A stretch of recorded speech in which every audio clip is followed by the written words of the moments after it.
৩৭ বছর বয়সী একজন লোক মাইক, যে কিনা তার জীবন নিয়ে অনেক বেশি দুঃখ কষ্টে জর্জরিত ছিল। জীবনের মাঝ পর্যায়ে এসে তার জীবনে যেন কোনো কিছুই ভালো চলছিল না।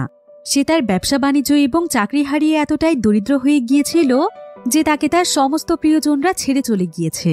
তার স্ত্রী সন্তানেরাও তাকে ছেড়ে অনেক দূরে চলে গিয়েছে। তবে একটা সময় ছিল যখন এই মাইকে ছিল কলেজের সবচাইতে পপুলার একজন বাস্কেটবল প্লেয়ার। এমনকি সে দেখতেও এতটাই হ্যান্ডসাম ছিল যে কলেজের সমস্ত মেয়েরাই ছিল তার জন্য পাগল। মাইকের জন্য অপেক্ষা করছিল অনেক উজ্জ্বল একটি কেরিয়ার। কিন্তু যেই ভালোবাসার মানুষের জন্য সে সবকিছু ত্যাগ করেছে, সেই তার সন্তানদেরকে নিয়ে তার কাছ থেকে আজ অনেক দূরে। কিন্তু হঠাৎ করেই একদিন তার জীবনে ঘটে যায় এক অলৌকিক ঘটনা। সে দেখতে পায় যে সে ৩৭ বছর থেকে ১৭ বছর বয়সী হয়ে গিয়েছে। আর যখন সে এই বিষয়গুলো নিয়ে দিশেহারা হয়ে পড়েছিল, ঠিক তখনই সে ঘটনাক্রমে পৌঁছে যায় তার সেই পুরনো কলেজে আর জয়েন হয়ে যায় তার ২০ বছর পুরনো সেই বাস্কেটবল টিমে, যেখানে এখন তার নিজের ছেলেও একজন প্লেয়ার। তবে তার ছেলে এটা জানেই না যে সেই তার বাবা। আর এরপর থেকেই মাইকের জীবনে এমন কিছু ঘটনা ঘটতে থাকে যেটা দেখলে আপনারাও আপনাদের হাসি থামাতে পারবেন না। তবে এত কিছুর পর মাইককে শেষ পর্যন্ত তার স্বপ্ন পূরণ করতে পেরেছিল? সে কি শেষ পর্যন্ত একজন বাস্কেটবল প্লেয়ার হয়ে তার পরিবারকে নিজের জীবনে ফিরিয়ে আনতে পেরেছিল? সেটাই আমরা দেখব এই মুভিটিতে। তাহলে চলুন ঘুরে আসা যাক জীবনযুদ্ধে হার না মানা একজন বাস্কেটবল প্লেয়ারের গল্প থেকে। তো গল্পটি শুরু হয় একটি বাস্কেটবল স্টেডিয়ামে, যেখানে আমরা ১৭ বছর বয়সী একটি ছেলেকে দেখতে পাই, যার নাম হচ্ছে মাইক। মাইক ছিল একজন কলেজ স্টুডেন্ট, তবে সে বাস্কেটবল খেলায় অনেক দক্ষ ছিল। আর তার দক্ষতার কারণে সে ছিল সবচাইতে পপুলার বাস্কেটবল প্লেয়ার। তো কিছুদিন পরেই তাদের কলেজে অনেক বড় একটি বাস্কেটবল ম্যাচ হতে যাচ্ছে, যেটা কিনা মূলত একটি স্কলারশিপ ম্যাচ। আর এই ম্যাচটি মাইকের জীবনের জন্য অনেক বেশি গুরুত্বপূর্ণ। তাই মাইক তার পুরো টিমকে নিয়ে ম্যাচটির জন্য প্রস্তুতি নিচ্ছে। এবার দেখতে দেখতেই ম্যাচের দিন চলে আসে। তবে ম্যাচ শুরু হওয়ার আগে সেখানে একটি মেয়ে আসে মাইকের সঙ্গে দেখা করতে। মেয়েটির নাম হচ্ছে স্কারলেট। সে আসলে মাইকের ভালোবাসার মানুষ। তবে স্কারলেট এখানে মাইককে জানায় যে সে প্রেগনেন্ট, সে তার সন্তানের মা হতে যাচ্ছে। আর তাই এই বিষয়টি নিয়ে সে অনেক বেশি দুশ্চিন্তায় ছিল। কিন্তু ততক্ষণে ম্যাচ শুরু হয়ে যায় আর মাইক তাড়াহুড়োর জন্য স্কারলেটকে কিছু না বলেই খেলতে চলে যায়। স্কারলেট এতে কিছুটা কষ্ট পেয়েছিল। এদিকে আজ খেলার সময় মাইকের পুরো মনোযোগ ছিল স্কারলেটের দিকে। আর মাইক যখন দেখতে পায় স্কারলেট কষ্ট পেয়ে চলে যাচ্ছে, তখন সে খেলার মাঝখান থেকেই সোজা স্কারলেটের কাছে চলে যায়। স্কারলেট তখন তাকে দ্রুত ম্যাচে ফিরে যেতে বলে আর তাকে বোঝায় যে এই ম্যাচটি তার জন্য কতটা গুরুত্বপূর্ণ। কিন্তু মাইক তাকে বলে যে এই মুহূর্তে তার জন্য স্কারলেট এবং তার সন্তান ছাড়া আর কোনো কিছুই গুরুত্বপূর্ণ নয়। সে তাদের দুজনকেই তার জীবনের চাইতেও অনেক বেশি ভালোবাসে আর সে তাদের জন্য সবকিছু করতেই প্রস্তুত। তো এটাই ছিল মাইকের জীবনের সেই দিন, যেদিন সে তার ভালোবাসে এবং সন্তানের জন্য বাস্কেটবল খেলা ছেড়ে দিয়েছিল। সেদিনের পর থেকে সে সেটাই করে যেটা তার পরিবারের জন্য গুরুত্বপূর্ণ। এমনকি সে তার কলেজও ছেড়ে দেয়।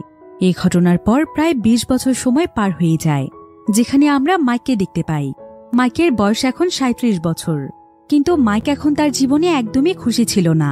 তার জীবন থেকে যেন সমস্ত খুশি হারিয়ে গিয়েছে। তাই সে এখন তার সমস্ত কাজকর্ম বাদ দিয়ে সারাদিন তার নেট নামক একজন বন্ধুর সঙ্গে থাকে, যে কিনা ছিল অনেক ধনী একজন মানুষ।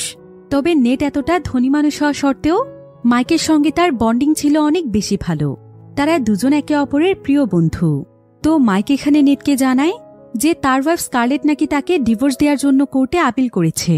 এবার আমরা মাইকের দুজন ছেলে মেয়েকে দেখতে পাই। তার ছেলের নাম হচ্ছে জন এবং মেয়ের নাম হচ্ছে ম্যাকি।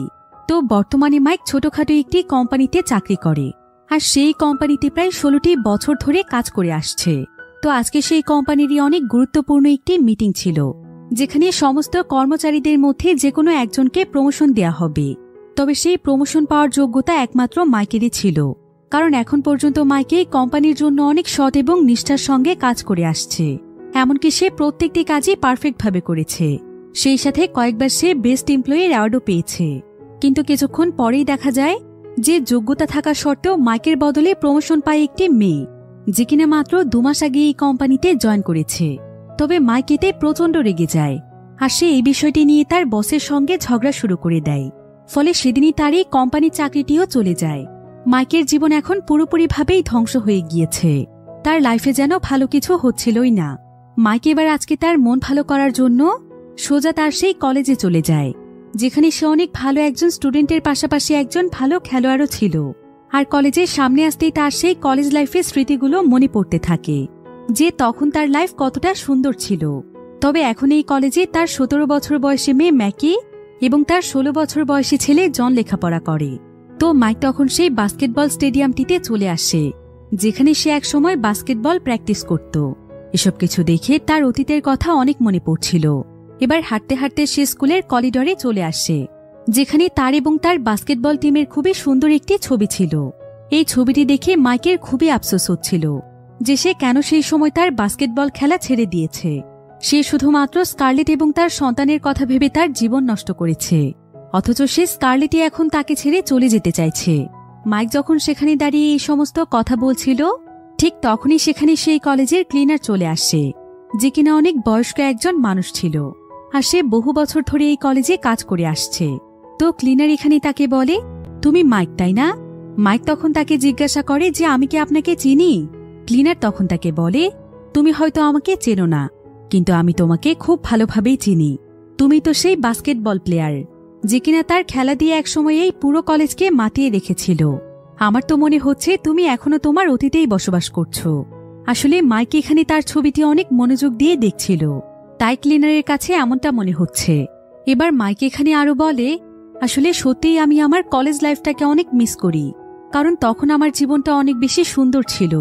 তবে সেই সময় নিয়ে আমার কিছু ভুল পদক্ষেপের জন্য এখন আমার পুরো জীবনটাই যেন নষ্ট হয়ে গিয়েছে। যদি লাইফে আরেকটা বার অতীতে ফিরে যাওয়ার সুযোগ পেতাম, তাহলে হয়তো জীবনের ভুলগুলোকে শুধরে নিতাম। একথা শুনে ক্লিনার তখন তাকে বলে, তুমি কি সত্যিই তোমার অতীতে ফিরে যেতে চাও? মাইক বলে, হ্যাঁ। কিন্তু ঠিক এমন সময় সেখানে মাইকের মেয়ে ম্যাকি চলে আসে, আর ম্যাকি এখানে বলে, তুমি আমাকে আর জনকে খাওয়াতে নিয়ে যাবে না? মাইক বলে, সেজন্যই তো তোমাদেরকে নিতে এসেছি। এবার মাইক তার ছেলে মেয়েকে নিয়ে একটি রেস্টুরেন্টে চলে যায়, আর এই রেস্টুরেন্টটি হচ্ছে মেকির অনেক পছন্দের একটি রেস্টুরেন্ট। তাই মাইক তাদেরকে খাওয়ানোর জন্য এখানেই নিয়ে এসেছে। কিন্তু তারপরও কেন যেন মেকির কাছে আজকে এখানকার খাবার ভালোই লাগছিল না। আর এখানে আমরা মেকি এবং তার ভাই জনের কথা শুনে বুঝতে পারি যে তাদের আসলে তাদের বাবার সঙ্গে খুব একটা ভালো সম্পর্ক ছিল না, কারণ তাদের বাবার টাকা পয়সা না থাকার কারণে তারা দুই ভাই বোনই তাদের বাবাকে অপদার্থ মনে করে। তাই তাদের খাবার ভালো লাগা সত্ত্বেও তারা উল্টোপাল্টা কথা বলছিল, যে তাদের বন্ধুদের বাবার নাকি আরো দামি রেস্টুরেন্টে তাদেরকে খাওয়াতে নিয়ে যায়। কিন্তু মাইক এখানে তার সন্তানদেরকে বোঝানোর চেষ্টা করে যে তার যতটুকু সামর্থ্য আছে সেটুকুর ভেতরে সে তার পরিবারকে খুশি রাখার চেষ্টা করে। তবে তার ছেলে মেয়ে এটা বুঝতেই চাইছিল না। এবার মাইক তখন তার সন্তানদেরকে বাড়িতে ড্রপ করে দেয়, যেখানে তার ওয়াইফ স্কারলেটও ছিল। স্কারলেট এখানে একটি রুম পরিষ্কার করে কিছু পুরনো জিনিসপত্র ফেলে দিচ্ছিল, যেটা দেখে মাইক তখন বলে, তুমি কেন এসব জিনিসপত্র না দেখে শুনেই ফেলে দিচ্ছ? তুমি কি ভুলে গিয়েছ যে এই জিনিসগুলোর সাথে আমাদের কত স্মৃতি জড়িয়ে আছে? কিন্তু স্কারলেট তখন তাকে বলে, যেখানে আমি তোমাকে আমার লাইফে রাখতে চাচ্ছি না, সেখানে তোমার স্মৃতি দিয়ে আমি কি করব শুনি? মাইক তখন তাকে বলে, তুমি আসলে অনেক স্বার্থপর স্কারলেট। তোমার জন্য আমি কি না করেছি। আমার সমস্ত কেরিয়ার ছেড়ে দিয়ে আমি তোমার পেছনেই লেগেছিলাম। তোমার পেছনে আমি আমার পুরো জীবনটাই নষ্ট করে দিয়েছি। স্কারলেট তখন তাকে বলে, এই একটি অপবাদ তুমি আমাকে বিয়ের পর থেকেই দিয়ে আসছো। আমি কি তোমাকে জোর করেছিলাম আমাকে বিয়ে করার জন্য? মাইক তখন বলে, তাও তো আমি করেছি, কারণ আমি তোমাকে অনেক ভালোবাসতাম স্কারলেট। তবে এখন বুঝতে পারছি তোমাকে বিয়ে করাটা ছিল আমার সবচাইতে বড় ভুল। একথা শুনে স্কারলেট অনেক কষ্ট পায়, তার চোখে অশ্রু চলে আসে। স্কারলেট বলে, তোমার সঙ্গে আর কখনোই কিছু নতুন করে শুরু করা সম্ভব নয়। তবে ঠিক এমন সময় সেখানে স্কারলেটের একজন বান্ধবী আসে। স্কারলেট তখন তাকে নিয়ে তার রুমে চলে যায়। মাইকও তখন মন খারাপ করে তার গাড়ি নিয়ে চলে যায়। তবে সে আজ সারাদিন ডিপ্রেসড হয়ে ড্রাইভে করতে থাকে, কারণ তার জীবনের শেষ আশাটুকুও শেষ হয়ে গিয়েছে। তার চাকরি চলে গিয়েছে, তার সংসার ভেঙে গিয়েছে, এমনকি তার সন্তানেরাও তার কাছ থেকে অনেক দূরে চলে গিয়েছে। এদিকে শহরে প্রচণ্ড বৃষ্টি হচ্ছিল। এমন সময় মাইক একটি ব্রিজের কাছে একজন বয়স্ক লোককে দেখতে পায়, আর সে তাকে তার গাড়িতে লিফট দেওয়ার জন্য যখন তার কাছে যায়, তখন সে দেখতে পায় যে লোকটি আর কেউ নয়, বরং তার কলেজের সেই ক্লিনার। মাইক যখনই তাকে ডেকে তার গাড়িতে নিয়ে আসতে যাবে, ঠিক তখনই তার সামনে দিয়ে একটি গাড়ি চলে যায়, আর সেই লোকটি সেখানেই গায়েব হয়ে যায়। মাইক দৌড়ে তখন ব্রিজের নিচে তাকায়। সে দেখতে পায় ব্রিজের নিচের পানি গোল গোল করে ঘুরছে। এবার মাইকের এখানে কোনো কিছু বুঝে ওঠার আগেই সেই পানির স্রোতটি টেনে তাকে ভেতরে নিয়ে যায়। তবে মাইক কোনো মতে সেখান থেকে উঠে আসে আর সে সোজা তার নেট নামক সেই বন্ধুর বাড়িতে চলে যায়, কারণ সে তার নিজের বাড়িতে নয়, বরং নেটের সঙ্গে তার বাড়িতে থাকে। মাইকের পুরো শরীর এখানে কাদা দিয়ে ভরেছিল, তাই মাইক দ্রুত বাথরুমে গিয়ে গোসল করে নেয়। কিন্তু যখন সে গোসল করে আয়নার সামনে দাঁড়ায় তখন সে একদম চমকে ওঠে। সে যেন তার নিজের চোখকেই বিশ্বাস করতে পারছিল না, কারণ সে দেখতে পায় যে সে আর সেই 37 বছর বয়সী লোকটি নয়, বরং সে 17 বছর বয়সে কলেজ লাইফের সেই মাইক, যার জন্য কলেজে সবাই পাগল ছিল। তো মাইক এখানে নিজের অতীতের চেহারা দেখে চিৎকার করে ওঠে। ফলে তার বন্ধু মনে করে যে তাদের বাড়িতে হয়তো চোর ঢুকেছে, তাই সে দৌড়ে তাকে মারার জন্য আসে। নেট নিজের সুরক্ষার জন্য এখানে একটি হেলমেট পরে এসেছে, আর সে এখানে মাইককে দেখে চিনতে না পারার কারণে সে তাকে চোর ভেবে মারতে চাইছিল। কিন্তু মাইক তাকে বারবার মনে করিয়ে দিচ্ছিল যে সে হচ্ছে মাইক। সে নেটকে তার কথা বিশ্বাস করানোর জন্য আপ্রাণ চেষ্টা করছিল এবং সেও একটি লাঠির মাধ্যমে নিজের আত্মরক্ষার চেষ্টা করছিল। তবে মাইকের চেহারা পুরোপুরিভাবে বদলে যাওয়ার ফলে নেট কোনোভাবেই তার কথা শুনতেই চাইছিল না, বরং সে তাকে পুলিশে ধরিয়ে দেওয়ার ভয় দেখায়।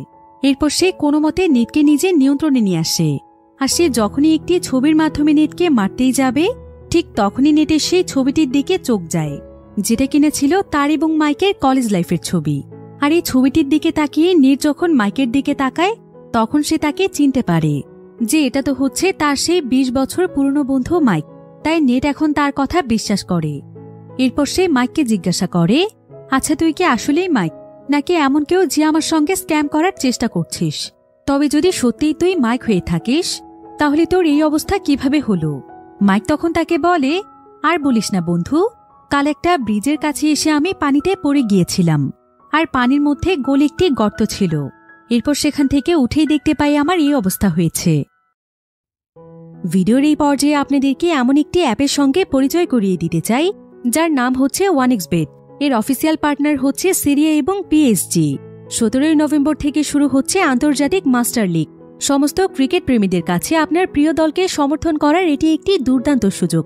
এই অ্যাপটির মাধ্যমে আপনি সমস্ত লাইভ ম্যাচ এবং এর ফলাফলও দেখতে পারবেন, সেই সাথে স্কোর অনুমান করে গেমও খেলতে পারবেন, যেমন কোন টিম জিতবে, কোন টিম কত রান করবে এবং কে সর্বোচ্চ স্কোর করবে। সেই সাথে এখানে BMW গাড়ি, আইফোন, ল্যাপটপ এবং আরও অনেক নগদ পুরস্কার জেতার সুযোগ রয়েছে। এছাড়াও রয়েছে বিভিন্ন ধরনের গেম, আপনি যা খুশি তা বেছে নিতে পারেন। আর রেজিস্ট্রেশনের সময় আমার প্রোমো কোড ব্যবহার করে আপনার প্রথম ডিপোজিটের উপর 30,000 টাকা পর্যন্ত পেতে পারেন। আর জেতা টাকা আপনি সহজেই উপায়, নগদ, বিকাশ, রকেট, আইপে, ব্যাংক এবং অন্যান্য সহজ পদ্ধতির মাধ্যমে তুলে নিতে পারেন। পিন কমেন্টে দেওয়া লিঙ্কের মাধ্যমে রেজিস্ট্রেশন করুন এবং বোনাস পান। এটা শুধুমাত্র একটি অ্যাড ছিল। এই সমস্ত অ্যাপে টাকা ইনভেস্ট করার আগে একবার ভেবে নেবেন, কারণ এগুলোতে আর্থিক ক্ষতির সম্ভাবনা রয়েছে। নেট এতে অনেক খুশি হয়ে যায় আর বলে, তোর মতো ভাগ্য তো সবার হয় না। 37 বছর বয়সে এসেও তুই তোর তরুণ বয়সে আবারও ফিরে গিয়েছিস। আমার মনে হয় সৃষ্টিকর্তা তোর কষ্ট দেখে তোর সঙ্গে এমনটা ঘটিয়েছে, যাতে করে তুই তোর লাইফকে আবারও গুছিয়ে নিতে পারিস। তোর কাছে হয়তো এমন কাউকে পাঠিয়েছে যে কিনা এভাবে একদিনের মধ্যেই তোর লাইফ চেঞ্জ করে দিয়েছে। একথা শুনেই মাইকের সেই বয়স্ক লোকটির কথা মনে পড়ে যায়, যে কিনা সেই ব্রিজের কাছে দাঁড়িয়েছিল। এবার মাইক যখন গতকালের সমস্ত ঘটনা মনে করে তখন তার কাছেও এমনটাই মনে হয়, কারণ কাল কলেজে সেই লোকটি তার কাছে জানতে চেয়েছিল যে সে আবারও তার অতীতে ফিরে যেতে চায় কিনা। এখন একথা মনে পড়তেই মাইক সঙ্গে সঙ্গেই তার কলেজে চলে যায়, আর সে পুরো কলেজে সেই বয়স্ক ক্লিনারকে খুঁজতে থাকে, যাতে করে সে তার কাছ থেকে এসব কিছুর কারণ জানতে পারে। কিন্তু সমস্ত জায়গাতে খোঁজার পরেও সে তাকে কোথাও দেখতে পায় না। এমনকি সে সেখানকার বেশ কয়েকজনের কাছে জিজ্ঞাসাও করে, কিন্তু কেউ তার ব্যাপারে কিছুই জানে না। এমন সময় সে কলেজের একজন লেডি ক্লিনারকে দেখতে পায়, আর সে তার কাছেও সেই লোকটির ব্যাপারে জানতে চায়। কিন্তু মহিলাটি এখানে জানায় যে এই কলেজে সে একাই কাজ করে, সে কোনো বয়স্ক লোককে চেনে না। একথা শুনে মাইক তো একদম অবাক হয়ে যায়। সে বুঝতেই পারছিল না যে তার সঙ্গে এমনটা কেন হয়েছে। তো ঠিক এমন সময় তার চোখ পড়ে কলেজের বাস্কেটবল স্টেডিয়ামে, যেখানে কলেজের স্টুডেন্টরা বাস্কেটবল খেলার জন্য তৈরি হচ্ছিল। স্টুডেন্টরা যখন বাস্কেটবল প্র্যাকটিস করছিল তখন মাইকের তার অতীতের কথা মনে পড়ে যায়, যখন সে অনেক ভালো বাস্কেটবল খেলত। তাই সে এখানে একটি বিষয় উপলব্ধি করতে পারে, সেটা হলো সৃষ্টিকর্তা হয়তো তাকে দ্বিতীয় একটি সুযোগ দিয়েছে, যেটার মাধ্যমে সে তার জীবনে সঠিক রাস্তা বেছে নিতে পারবে। সে তার ভেতরে লুকিয়ে থাকা এক খেলোয়াড় সত্তাকে জাগিয়ে তুলতে পারবে। এসব কিছু ভাবতে ভাবতেই মাইক দৌড়ে চলে যায় তার বন্ধু নেটের কাছে, যেখানে নেট বসে বসে গেম খেলছিল। এবার মাইক এখানে এসে নেটকে বলে যে সে আবারও কলেজে অ্যাডমিশন নিতে চায়, আর সে তার বাস্কেটবল জার্নি আবারও শুরু করতে চায়।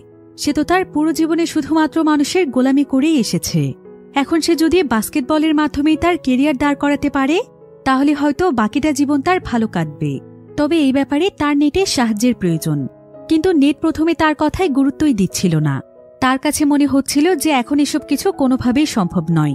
কিন্তু মাইক কোনো মতে তাকে রাজি করিয়ে ফেলে, আর সে তাকে তার সঙ্গে করে তার কলেজে নিয়ে যায়। আর এখানে নেট মাইকের বাবা সেজে আসে এবং এখানে এসে সে বলে যে সে তার ছেলেকে এই কলেজে ভর্তি করাতে চায়। এবার নেট কোনো মতে মাইককে তাদের সেই কলেজে আবারও ভর্তি করিয়ে দেয়। মাইক আবারও হয়ে যায় এই কলেজের ছাত্র। তবে সবচাইতে মজার ব্যাপার হচ্ছে যে তার ছেলেমেয়েও এখন তার সঙ্গে একই কলেজেই পড়ছে। তবে মাইক এখানে তার পরিচয় পুরোপুরিভাবে বদলে ফেলেছিল।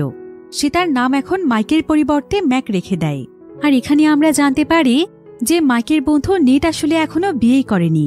তো সে যখন এই কলেজের প্রিন্সিপালকে দেখে, তখন সে তার প্রতি একদম ইমপ্রেস হয়ে যায়।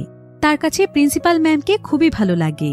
তো এবার মাইক কলেজে ভর্তি হওয়ার কিছুদিনের মধ্যেই তার বাস্কেটবল খেলার স্কিলের মাধ্যমে কলেজের বাস্কেটবল টিমে জয়েন হয়ে যায়। মাইক দেখতে পায় যে তাদের বাস্কেটবল টিমের কোচ এখনো সেই লোকটিই রয়েছে, যে কিনা 20 বছর আগে ছিল। তবে এখন তার অনেকটাই বয়স হয়ে গিয়েছে। আর মাইককে যেহেতু সে অনেক বছর আগে দেখেছে, তাই সে মাইকের চেহারা ভুলে গিয়েছে। তাই মাইক এখানে নতুন করে আবারও তার সঙ্গে পরিচিত হয়। তবে মাইক আবারও তার সেই পুরনো টিমে ফিরতে পেরে অনেক খুশি ছিল। এবার মাইক যখন সেদিন সেখানকার টয়লেটে যায়, তখন সে অপর পাশের টয়লেট থেকে একটি আওয়াজ শুনতে পায়। তাই সে দেয়াল টপকে তখন সেই টয়লেটের দিকে তাকায়। আর সে দেখতে পায় যে সেখানে তো তার ছেলে জন বসে আছে, কিন্তু তাকে কারা যেন টেপ দিয়ে টয়লেটের সঙ্গে আটকে রেখেছে। তাই সে কোনোভাবেই টয়লেট থেকে বের হতে পারছিল না। মাইক এটা দেখে বেশ অবাক হয়, আর সে জনের কাছে জানতে চায় যে তার এই অবস্থা কে করেছে। জন তখন তাকে বলে, আর বলবেন না ভাইয়া, আমি যে টিমের হয়ে বাস্কেটবল খেলি সেই টিমমেটরাই আমার এই অবস্থা করেছে। তারা প্রতিনিয়ত আমাকে এভাবেই বুলি করে থাকে। আসলে জনদের বাস্কেটবল টিমে স্ট্যান নামক একটি ছেলে রয়েছে, আর বেশিরভাগ সময় সেই ছেলেটিই তাকে বুলি করে। তো জন এখানে মাইককে আরো বলে, জানেন ভাইয়া, কাল রাতের বেলা স্ট্যান নামক সেই ছেলেটি আমাদের বাড়িতে এসেছিল, আর সে আমাকে দুষ্টুমি করে ওয়াশিং মেশিনের মধ্যে ঢুকিয়ে দিয়েছিল। একথা শুনে মাইক তখন তাকে বলে, প্রথমে তুমি আমাকে ভাইয়া বলা বন্ধ করো, আমি তোমার আঙ্কেল হব। তো এখন আমাকে এটা বলো যে স্ট্যান তোমাদের বাড়িতে গেল কিভাবে। জন তখন তাকে জানায় যে স্ট্যান নাকি তার বড় বোন ম্যাকের বয়ফ্রেন্ড। এটা শুনে মাইকের প্রচণ্ড রাগ হয়, কারণ তার মেয়ে শেষ পর্যন্ত এমন বাজে ছেলেকে তার বয়ফ্রেন্ড বানিয়েছে। এবার মাইক যখন একটি টেবিলে বসে তার ছেলের সঙ্গে গল্প করছিল, ঠিক তখনই সেখানে আবারও জনকে বুলি করার জন্য তার বোন ম্যাকের বয়ফ্রেন্ড স্ট্যান চলে আসে। স্ট্যান আসলে ছিল তার বাস্কেটবল টিমের ক্যাপ্টেন। তো স্ট্যান এখানে জনকে উল্টোপাল্টা কথা বললে মাইকের প্রচণ্ড রাগ হয়। তাই সে কলেজের সবার সামনে স্ট্যানকে অনেক অপমান করে কথা বলে। সে বলে যে সে বাস্কেটবল টিমের একজন হিরো হয়েও রিয়েল লাইফে ভিলেনের মতো কাজ করছে। যেখানে তার এখন বাস্কেটবল নিয়ে ব্যস্ত থাকার কথা, সে সেটা না করে ছোট ছোট স্টুডেন্টদেরকে বুলি করে বেড়াচ্ছে। অথচ সে নাকি বাস্কেটবল টিমের ক্যাপ্টেন। একজন ক্যাপ্টেন এমন হলে তার টিম মেম্বাররা তার কাছ থেকে কি শিখবে। তো স্ট্যান এখানে লজ্জায় কোনো কিছুই বলে না, কিন্তু তার মাইকের উপর প্রচণ্ড ক্ষোভ তৈরি হয়েছিল। তো এবার কলেজ শেষে মাইক তার বন্ধু নেটের কাছে আসে, আর সে নেটকে জানায় যে সে আজকে একটি বিষয় বুঝতে পেরেছে। সেটা হলো সৃষ্টিকর্তা তাকে তার কেরিয়ারের জন্য তার অতীত জীবনে পাঠায়নি, বরং পাঠিয়েছে তার ছেলে মেয়েকে রক্ষা করতে। কারণ তার মেয়ে একটি বাজে ছেলের পাল্লায় পড়েছে, যে কিনা তার ছেলেকে পর্যন্ত বুলি করছে। আর যেহেতু তার ছেলে মেয়ে তার সঙ্গে খুব একটা ফ্রি ছিল না, তাই তারা কেউ কখনো তাকে এই বিষয়গুলো খুলে বলেনি। কিন্তু এখন সে যেভাবেই হোক তার সন্তানদেরকে রক্ষা করবে। মাইক এখানে নেটকে আরো জানায় যে তার ছেলে নাকি আজকে তার সঙ্গে একদম বন্ধুর মতো গল্প করেছে। এমনকি সে তাকে এটাও জানিয়েছে যে সে নাকি একটি মেয়েকে অনেক পছন্দ করে, কিন্তু কোনোদিনও সে তাকে এটা বলতে পারেনি। তাই মাইক এখন থেকে তার ছেলেমেয়ের জন্য সবকিছু করবে। তো এভাবেই প্রায় বেশ কয়েকদিন সময় পার হয়ে যায়। মাইক আস্তে আস্তে তার ছেলে জনের বন্ধু হয়ে ওঠে। আর কিছুদিন পরেই মাইকের কাছে মনে হয় যে তার ছেলে জন হয়তো খুব একটা বাস্কেটবল খেলতে পারে না, আর মূলত এ কারণেই সবাই তাকে বুলি করে। তাই মাইকে তখন তার ছেলেকে বাস্কেটবল শেখানোর সিদ্ধান্ত নেয়। এরপর থেকে সে প্রতিদিন তাদের বাড়িতেই জনকে বাস্কেটবল খেলা প্র্যাকটিস করায়। তবে প্র্যাকটিস করানোর সময় মাইক বুঝতে পারে যে তার ছেলের বাস্কেটবল খেলার দক্ষতা অনেক ভালো। সে এতটা ভালোভাবে টার্গেট করে বল বাস্কেটে ফেলতে পারে যে তার তো এতদিনে সবচাইতে বড় টিমে থাকার কথা, কিন্তু স্ট্যান্ডের কারণে জন তার এই সুযোগকে কাজে লাগাতে পারছে না। তাই মাইক এখানে জনকে বলে, তোমার তো বাস্কেটবল খেলার দক্ষতা খুবই ভালো, তাই তোমাকে অবশ্যই মেইন টিমে যেতে হবে, যাতে করে তুমি তোমার লাইফে ভালো কিছু করতে পারো, আর এটার জন্য তোমাকে সাহায্য করব আমি। তো মাইক এবং জন যখন এখানে গল্প করছিল, ঠিক তখনই সেখানে স্কারলেট এবং তার মেয়ে ম্যাকে চলে আসে। আর স্কারলেট তো মাইককে দেখে একদম চমকে ওঠে। সে এখানে মাইকের নাম জানতে চায়। মাইক জানায় যে তার নাম হচ্ছে ম্যাক, আর সে জনের বন্ধু। স্কারলেট এতে একদম অবাক হয়ে যায়, আর সে মাইককে বলে, তুমি কি জানো, আমার হাজবেন্ড মাইক তোমার বয়সে একদম তোমার মতোই হ্যান্ডসাম এবং সুন্দর ছিল। সে দেখতেও একদম হুবহু তোমার মতোই ছিল। স্কারলেট এখানে মাইকের কাছে গিয়ে তার চেহারায় হাত বুলিয়ে দেখছিল যে এটা আসলেই মাইক কিনা।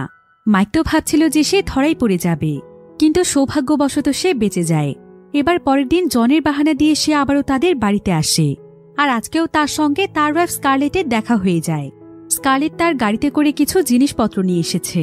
তো সে এখানে মাইককে জানায় যে সে নাকি তার বাড়ির সবকিছু নতুন করে সাজাতে চায়, তার বাড়ির বাহিরের সবকিছু চেঞ্জ করে ফেলতে চায়। এরপর সে মাইককে তার পুরো প্ল্যান বলে যে সে কিভাবে এই জায়গাটিকে সুন্দরভাবে সাজাতে চায়। স্কারলেটের কথা শুনে মাইক তখন তাকে সাহায্য করতে চায়, কিন্তু স্কারলেটের কাছে মনে হয় যে এসব কিছুর পেছনে মাইকের কোনো উদ্দেশ্য রয়েছে, তা না হলে সে সবকিছু বাদ দিয়ে বারবার এখানে কেন আসছে। মাইক তখন তাকে বলে, না না, কি বলছেন এসবের পেছনে আমার কোনো উদ্দেশ্য নেই। আমি জনের ভালো বন্ধু, আর তার মা হিসেবে আমি আপনাকে সাহায্য করতেই পারি, তাই না? কিন্তু স্কারলেট তখন বলে, তোমাদের মতো হাই স্কুলের ছেলেদেরকে আমার চেনা আছে। আমি জানি তোমরা একজন মহিলা মানুষের কাছে কি পেতে চাও, তবে আমার সঙ্গে এসব কিছু করার একদম চেষ্টা করো না। তোমার আর আমার মধ্যে কখনোই কোনো কিছু হওয়া সম্ভব নয়। আসলে মাইক যেহেতু স্কারলেটের হাজবেন্ড ছিল, তাই গতকাল থেকেই মাইক নিজের অজান্তেই তার সঙ্গে তার হাজবেন্ডের মতোই আচরণ করছিল, যার কারণে স্কারলেটের তার উপর সন্দেহ তৈরি হয়েছে। কিন্তু মাইক তাকে বলে যে সে তাকে নিয়ে এমন কিছু চিন্তাও করেনি। তো এবার স্কারলেট তার সঙ্গে কাজ করতে রাজি হয়ে যায়। তারা দুজন মিলে মজা করতে করতে সবকিছু পরিষ্কার করতে থাকে। আর মাইক আজকে এতদিন পর স্কারলেটকে এতটা খুশি দেখছে। সে এখানে স্কারলেটের দিকে অপলক দৃষ্টিতে তাকিয়েই থাকে। সে আসলে এখনো স্কারলেটকে অনেক ভালোবাসে। তো তারা দুজন মিলে খুব সুন্দরভাবে সবকিছু সাজিয়ে গুছিয়ে ফেলে। মাইকের আসলে স্কারলেটের সঙ্গে সময় কাটাতে বেশ ভালো লাগে, তাই সে প্রতিদিন বিভিন্ন বাহানায় স্কারলেটের কাছে চলে আসে। আর অন্যদিকে কলেজে যাওয়ার পর সে তার ছেলে জনকে প্রতিদিনই বাস্কেটবল প্র্যাকটিস করায়। আর আস্তে আস্তে জন বাস্কেটবল খেলায় এতটাই দক্ষ হয়ে ওঠে যে মাত্র কয়েকদিনের মধ্যেই সে বাস্কেটবলের মেইন টিমে সিলেক্ট হয়ে যায়। এসব দেখে মাইকের খুবই ভালো লাগছিল। আস্তে আস্তে সবকিছুই যেন মাইকের মনের মতোই হচ্ছিল। তার কাছে মনে হচ্ছিল সে তার পরিবারকে আবারও ফিরে পেয়েছে। কিন্তু একদিন রাতের বেলা সে দেখতে পায় যে তার ওয়াইফ স্কারলেট সুন্দরভাবে রেডি হয়ে কোথাও যাচ্ছে। মাইক তখন জানতে চায় যে সে কোথায় যাচ্ছে। স্কারলেট তখন তাকে জানায় যে সে নাকি একজনের সঙ্গে ডেট করছে, আর তার সঙ্গে আজকে সে ডেটে যাচ্ছে। একথা শুনে মাইক অনেক কষ্ট পায়। সে কোনোদিন ভাবতেও পারেনি যে স্কারলেট এমন কাজ করতে পারে। এবার যাওয়ার আগে স্কারলেট মাইকের হাতে একটি ডিভোর্স পেপার দিয়ে বলে, আমি তোমার কলেজ থেকে জানতে পেরেছি যে তুমি নেটের ছেলে। তুমি এই ডিভোর্স পেপারটি তোমার বাবা নেটকে গিয়ে দিয়ে দিও, ঠিক আছে? কারণ আমার হাজবেন্ড মাইক তোমার বাবার অনেক ভালো বন্ধু। তাই তোমার বাবাকে বলো যে সে যেন এই পেপারটি মাইককে দিয়ে দেয়। এই বলে স্কারলেট সেখান থেকে চলে যায়। আর মাইক সেখানে চুপচাপ দাঁড়িয়ে মুচকি হাসে। মাইক তার জীবনে প্রথমবারের মতো রিয়েলাইজ করতে পারে যে সে তার জীবন থেকে আসলে কি হারিয়ে ফেলেছে। এবার সেদিন রাতের বেলায় মাইক তার মন ভালো করার জন্য তার ছেলে জনকে সাথে নিয়ে একটি পার্টিতে যায়, যেখানে সে মেয়েটিও ছিল, যাকে তার ছেলে পছন্দ করে। কিন্তু কোনোদিনও সে তাকে তার মনের কথা বলতে পারেনি। এবার মাইক এখানে তার ছেলেকে বলে যে সে যেন মেয়েটিকে তার মনের কথা বলে দেয়, কারণ সে এটা বলতে যত বেশি দেরি করে ফেলবে, মেয়েটিকে তার জীবন থেকে হারিয়ে ফেলার আশঙ্কা ততটাই বাড়বে। তাই সে জনকে তখন মেয়েটির কাছে পাঠিয়ে দেয়। কিন্তু মেয়েটির সামনে যাওয়ার পর জন সাহস করে তাকে তার মনের কথা বলতেই পারে না। তবে প্রথমবার তারা দুজন অনেক গল্প করে। অন্যদিকে জনের বোন ম্যাকি মন খারাপ করে একটি জায়গাতে দাঁড়িয়েছিল। মাইক তখন সঙ্গে সঙ্গেই তার কাছে যায়, আর সে তাকে বলে, জানো ম্যাকি, তোমার মতো সুন্দর এবং ভালো মেয়ে আমি অনেক কমই দেখেছি। তোমার তো ডেট করা উচিত হিরোর মতো কোনো ছেলেকে, যার লুকের সঙ্গে সঙ্গে পার্সোনালিটিও হবে হিরোর মতো। কিন্তু তুমি কিনা শেষ পর্যন্ত স্ট্যান্ডের মতো ছেলেকে ডেট করছো, যে কিনা তোমার যোগ্যই না। সে কখনোই কাউকে সাহায্য করতে জানে না, এমনকি সবসময় সে কলেজে স্টুডেন্টদেরকে বুলি করতে থাকে। তাকে তার কয়েকজন বন্ধু ছাড়া কলেজের কেউই পছন্দ করে না। স্ট্যান্ডের মধ্যে ভালো কোনো কিছুই নেই, তাই তোমার উচিত স্ট্যান্ডের কাছ থেকে দূরে সরে আসা। কিন্তু ম্যাকি এতে রেগে যায়, আর সে মাইককে বলে, আমার বয়ফ্রেন্ডকে নিয়ে কথা বলার আপনি কে বলুন তো? আপনি তো এমনভাবে কথা বলছেন যেন আপনি আমার বাবা হন। আপনি আবার আমার মায়ের সঙ্গে ডেট করতে চাইছেন না তো? যদি এমন হয় তাহলে আমার মায়ের কাছ থেকে দূরে থাকুন। এই বলেই ম্যাকি রেগে সেখান থেকে চলে যায়। এবার পরের দিন টিমে মাইকের একটি বাস্কেটবল ম্যাচ ছিল। তবে সবচাইতে মজার ব্যাপার হচ্ছে যে মাইক আসলে তার ছেলের টিমের হয়েই খেলছে, যেখানে স্ট্যান্ডও ছিল। আর এখানে মাইক এবং তার প্রতিপক্ষ টিমের মধ্যে খুবই হাড্ডাহাড্ডি লড়াই চলছিল। দুটো টিমে অনেক স্ট্রংভাবে খেলছিল। আর এখন এই দুটো টিমের স্কোর ছিল 62/62। বল ছিল এখন মাইকের হাতে। এদিকে দূর থেকে স্ট্যান্ড চিৎকার করতে করতে মাইকের কাছ থেকে বল চাইছিল। যদিও এখানে টেকনিক্যালি মাইকের স্ট্যান্ডকেই বলটি দেওয়ার কথা ছিল, কিন্তু মাইক এখানে সবাইকে তার ছেলের ট্যালেন্ট দেখানোর জন্য বলটি স্ট্যান্ডকে পাস না করে তার ছেলেকে দিয়ে দেয়। তবে জন এখানে বাস্কেট থেকে অনেক দূরে দাঁড়িয়েছিল। তাদের টিমের কোচ এতে অনেকটাই ভয় পেয়ে যায়, তাই সে জনকে বারবার বল ছুঁড়তে নিষেধ করে। কিন্তু তারপরও দেখা যায় যে এতটা দূর থেকেও জন পয়েন্ট করে ফেলে, যার ফলে জনের জন্যই আজকে তাদের পুরো টিম জিতে যায়। তারা সবাই সেখানে আনন্দে সেলিব্রেট করতে থাকে। মাইকেরও এখানে তার ছেলের জন্য অনেক প্রাউড ফিল হচ্ছিল। এমন সময় আবার জনের কাছে দৌড়ে সেই মেয়েটি চলে আসে, যাকে জন পছন্দ করে। মেয়েটিও এখানে জনের উপর অনেক খুশি ছিল। সে জনকে অনেক অ্যাপ্রিশিয়েট করছিল। এবার ম্যাচ শেষে মাইক যখন বাইরে আসে, তখন সে দূর থেকে তার মেয়ে ম্যাকিকে দেখতে পায়। ম্যাকি একটি জায়গাতে বসে কাঁদছিল, তাই মাইক দ্রুত তার কাছে গিয়ে জানতে চায় যে তার কি হয়েছে, সে এখানে বসে কাঁদছে কেন। ম্যাকি তখন তাকে বলে, আপনি ঠিকই বলেছিলেন যে স্ট্যান্ড কোনো ভালো মানুষ নয়, আর আজ আমি এটা খুব ভালোভাবেই বুঝতে পেরেছি। স্ট্যান্ড আজকে আমার কাছে আসার চেষ্টা করেছিল, কিন্তু যখন আমি তাকে বাধা দেই তখন সে আমার সঙ্গে ব্রেকআপ করে চলে যায়। আমি কোনোদিন কল্পনাও করতে পারিনি যে স্ট্যান্ড আমার সঙ্গে এমনটা করবে। আমি তাকে সত্যিই মন থেকে ভালোবেসেছিলাম। মাইক তখন ম্যাকিকে বলে, তুমি একদম মন খারাপ করো না। তোমার জীবনটা সবেমাত্র শুরু। তোমার লাইফে এখনো কিছুই হয়নি। তোমার সামনে অনেক লম্বা একটা জীবন পড়ে আছে, আর জীবনে চলার পথে তোমার লাইফে এমন অনেক মানুষই আসবে। তবে কখনোই যার তার সঙ্গে নিজেকে জড়িয়ে ফেলো না। তোমাকে নিজেই বুঝে নিতে হবে যে তোমার লাইফের যোগ্য মানুষটি কে, কে তোমাকে সারাটি জীবন নিঃস্বার্থভাবে ভালোবাসবে। আর যদি একবার তুমি তোমার লাইফে সেই সঠিক মানুষটিকে পেয়ে যাও, তাহলে আমি তোমাকে গ্যারান্টি দিচ্ছি তোমার কোনোদিনও মন খারাপ হবে না। তুমি তোমার লাইফে অনেক এগিয়ে যাবে। তাই ভুল মানুষ জীবন থেকে চলে গেলে তোমার খুশি হওয়া উচিত। তা না হলে তার মতো মানুষের সঙ্গে যদি তোমার বিয়ে হয়ে যায়, তাহলে তোমার পুরো লাইফটাই শেষ হয়ে যাবে। তবে এটা নিশ্চিত থাকো যে একদিন তোমার লাইফে এমন কোনো ছেলে আসবে যে কিনা তোমাকে সারা জীবন আগলে রাখবে। তাই এসব ব্যাপারে একদমই মন খারাপ করো না। মাইকের এসব কথা শুনে ম্যাকের মন ভালো হয়ে যায়। সে মাইকের উপর অনেক ইমপ্রেসও হয়ে যায়। এমনকি সে এখানে মাইককে জড়িয়ে ধরতেই যাচ্ছিল, কিন্তু মাইক তার কাছ থেকে দূরে সরে যায়, কারণ ম্যাকি হচ্ছে তার মেয়ে। এবার আজকে যেহেতু মাইকদের টিম জিতে গিয়েছে, তাই মাইক তার বন্ধু নেটের বাড়িতে একটি পার্টির আয়োজন করে, আর সে কলেজের সকল স্টুডেন্টকে সেখানে ইনভাইট করে। ফলে সন্ধেবেলায় তারা সবাই পার্টিতে চলে আসে, যাদের মধ্যে তার মেয়ে ম্যাকি এবং তার ছেলে জন ছিল। এবার ম্যাকি যখন একটি জায়গাতে দাঁড়িয়েছিল, ঠিক তখনই সেখানে স্ট্যান্ড চলে আসে। আর স্ট্যান্ড এখানে আবারও তার সঙ্গে জোর করে কথা বলার চেষ্টা করছিল, কিন্তু ম্যাকি কোনোভাবেই তার সঙ্গে কথা বলতে চাইছিল না। তবে তারপরও স্ট্যান্ড যখন তার সঙ্গে জোরাজুরি করছিল, ঠিক তখনই সেখানে মাইক চলে আসে, আর সে স্ট্যান্ডকে সেখান থেকে চলে যেতে বলে। কিন্তু স্ট্যান্ড এখান থেকে যেতে না চাইলে তাদের দুজনের মধ্যে লড়াই শুরু হয়ে যায়। আর এক পর্যায়ে স্ট্যান্ড মাইককে এমন জোরে একটি ঘুষি মারে যে মাইক সেখানে সঙ্গে সঙ্গে অজ্ঞান হয়ে যায়। এরপর যখন মাইক তার জ্ঞান ফিরে পায়, তখন সে দেখতে পায় তার মেয়ে ম্যাকি তাকে তার কোলে শুইয়ে রেখেছে। সে তখন সঙ্গে সঙ্গেই লাফ দিয়ে উঠে যায়, কিন্তু ম্যাকি তাকে সিডিউস করার চেষ্টা করছিল। তবে এসব কিছু বন্ধ করার জন্য মাইক তাকে বলে, আমি আসলে অন্য একটি মেয়েকে ভালোবাসি ম্যাকি, তাই আমি চাই তুমি আমার কাছ থেকে দূরে থাকো। মাইক তাকে বুঝিয়ে বলায় ম্যাকিও সবকিছু বুঝতে পারে। এরপর তারা দুজনেই পার্টিতে চলে আসে। এবার কিছুক্ষণ পরে ছেলেমেয়ের খোঁজে স্কারলেট সেখানে আসে, কারণ এখন অনেক রাত হয়ে গিয়েছিল, আর তার ছেলে জন তার ফোন ধরছিল না। এদিকে মাইক এখানে স্কারলেটকে দেখে অনেক খুশি হয়। এরপর সে স্কারলেটের কাছে এসে বলে, আপনি আপনার সন্তানদেরকে নিয়ে একদম চিন্তা করবেন না, তারা দুজনেই একদম ঠিক আছে। আর জন তার গার্লফ্রেন্ডের সঙ্গে আছে। আসলে জনের সঙ্গে এখন সেই মেয়ের রিলেশন তৈরি হয়ে গিয়েছে, তো এবার মাইক এখানে স্কারলেটকে একটি সাইডে নিয়ে এসে তার সঙ্গে গল্প করছিল। সে তার কাছ থেকে বিভিন্ন কৌশলে জানতে চেষ্টা করছিল যে আসলে সে তার হাজবেন্ড মাইক ছাড়া অন্য কাউকে মন থেকে ভালোবাসে কিনা। স্কারলেট তখন মাইককে বলে, আমি আসলে মাইককে অনেক ভালোবেসেই বিয়ে করেছিলাম, আর মাইকও আমাকে পাগলের মতো ভালোবাসত, কিন্তু সংসারের টানাপোড়েনে আমাদের দূরত্ব বেড়ে যায়। তুমি জানো, মাইক অনেক ভালো বাস্কেটবল প্লেয়ার ছিল, কিন্তু আমার জন্যই ওর পুরো কেরিয়ার ধ্বংস হয়েছে। যদিও এই ব্যাপারে মাইক আমাকে অনেকবার বলেছে, তাই এক পর্যায়ে কেন যেন নিজেকেই সবচাইতে বেশি দোষী মনে হয় যে আমি কেন মাইকের জীবন নষ্ট করলাম। তাই আমি আস্তে আস্তে ওর লাইফ থেকে সরে আসতে চাইছি। আমি আর ওর লাইফে থেকে ওর লাইফ নষ্ট করতে চাই না, এজন্যই অন্য কারোর সঙ্গে ডেট করে মুভ অন করার চেষ্টা করছি। এসব কথা শুনে মাইক কিছুটা ইমোশনাল হয়ে যায়, আর সে স্কারলেটকে সবার সামনে কিস করে ফেলে। স্কারলেট তখন সঙ্গে সঙ্গে তাকে জোরে একটি থাপ্পড় দিয়ে চলে যায়, যেটা আবার নিচে দাঁড়িয়ে ম্যাকেও দেখতে পায়।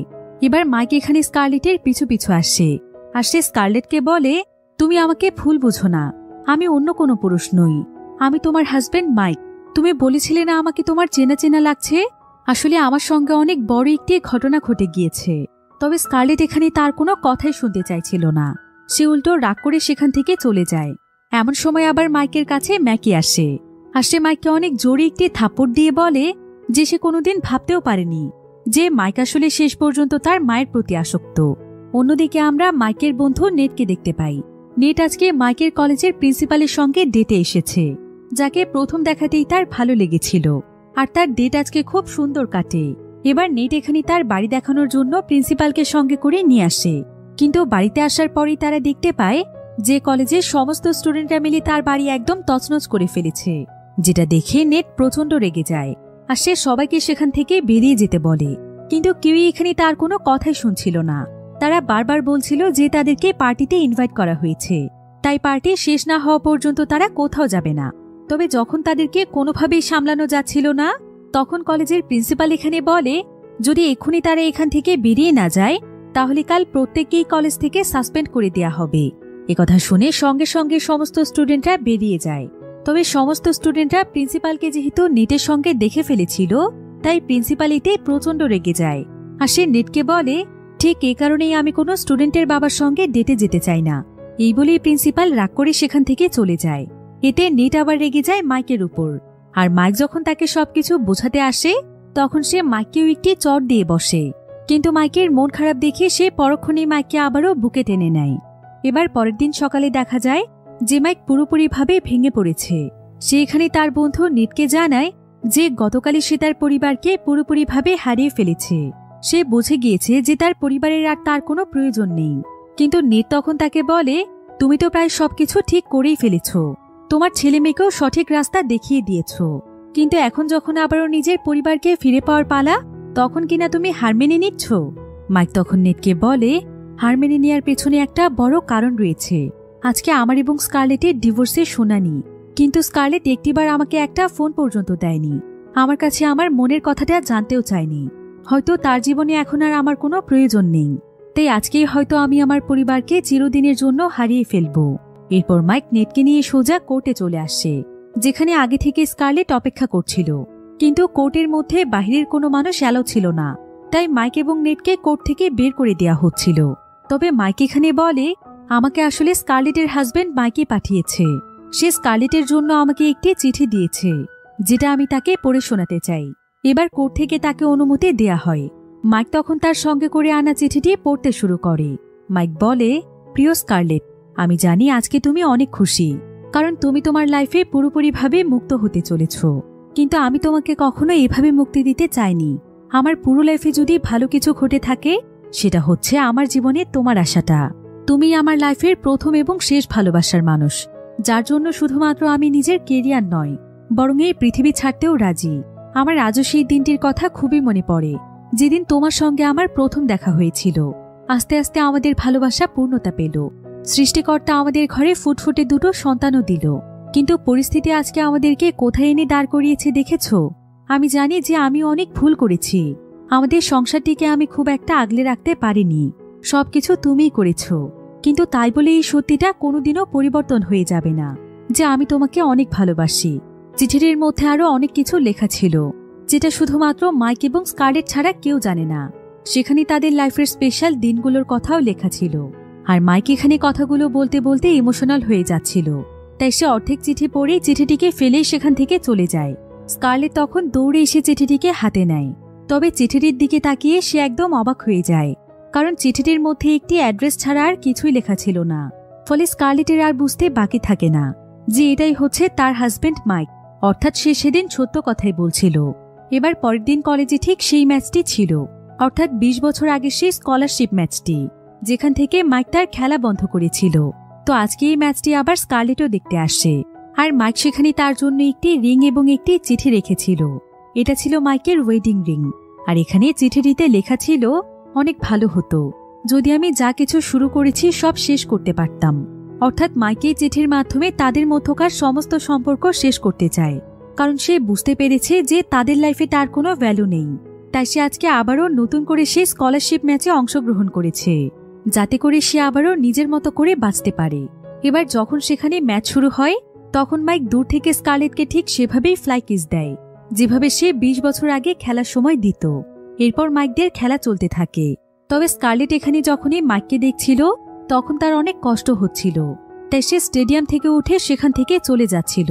এটা আবার খেলার সময় দেখতে পায় মাইক, আর এখন এখানে ঠিক সেই 20 বছর আগে সেম সিচুয়েশন তৈরি হয়, যেদিন মাইক স্কারলেটের প্রেগনেন্সির খবর জানতে পেরে তার সমস্ত কেরিয়ার ফেলে তার সঙ্গেই চলে গিয়েছিল।